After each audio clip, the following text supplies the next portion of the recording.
কেউ একজন বলেছিল সুন্দরী না হলে নাকি কোনো জায়গাতেই দাম নেই। এক্স্যাক্টলি, আপনি সুন্দরী হলে আপনার মা বাবা বলবে আমার মেয়েটা যেমন সুন্দরী তেমন লক্ষ্মী। আত্মীয় স্বজন বলবে অমুকের মেয়ে খুব সুন্দরী। দেখবেন আপনাকে ছেলের বউ করে নেওয়ার জন্য মামা পিসি কাকা রীতিমতো সবাই প্রতিযোগিতা শুরু করে দিবে।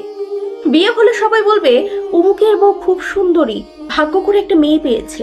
এত সুন্দরী মেয়ে পেলো কোথায়? আপনি সুন্দরী কিন্তু রান্না পারেন না, সমস্যা নেই, আপনার হাজবেন্ড আপনাকে রান্না করে খাওয়াবে, মাথায় করে রাখবে। আপনি সুন্দরী মানে সবার চোখের মণি, ব্যাস আর কি চাই? আর আপনি সুন্দরী না মানে আপনার ওই 101টা গুণ থাকলেও সেসব ওই অসৌন্দর্যের নিচে চাপা পড়ে থাকবে। সুযোগে আপনার মা বাবাও আপনাকে কথা শুনিয়ে দিবে। দুশ্চিন্তায় থাকবে একটা ছেলে জোগাড় করে বিয়ে দিতে পারলেই দায় সারা। আর পড়াশোনা একটু ভালো হলে মা বাবা আশা করে বসে থাকবে কবে একটা চাকরি পাবেন আর কবে বিয়ে হবে।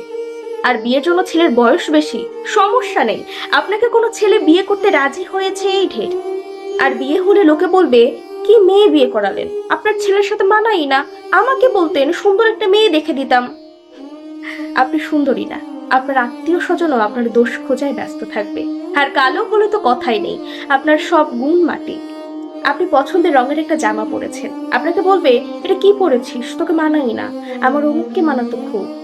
অন্য আরেকটা মেয়ের আকৃতি বোঝাতে বলবে আরে গায়ের রং ওই যে ওর মতো কালো, নাকটা ওই যে ওর মতো চাপা। আপনি সত্যি অন্যের কাছে উপহাস আর তুলনার পাত্রী, আপনি খ্যাত।